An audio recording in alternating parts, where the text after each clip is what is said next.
నామమునకు మహిమ కలుగును గాక.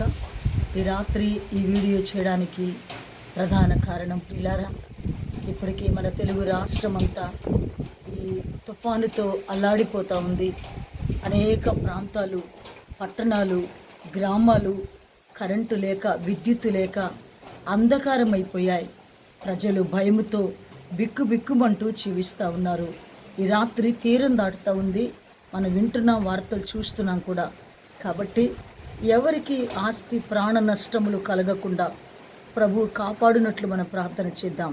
ఎందుకంటే మనము నమ్మిన దేవుడు, మనం ఆరాధిస్తున్న దేవుడు గొప్ప దేవుడు కదా. ఆయన సర్వాధికారి అయిన దేవుడు,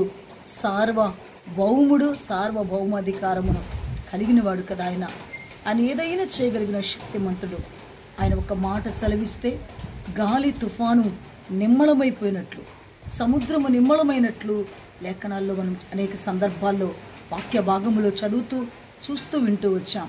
ఈ రాత్రి ప్రభు ఒక మాట మన రాష్ట్ర ప్రజల కొరకు సెలవిచ్చినట్లుగా మనమందరం ప్రార్థన చేస్తున్నాం. ఇప్పటికే ఇంకనూ దయచేసి ప్రార్థన చేయండి.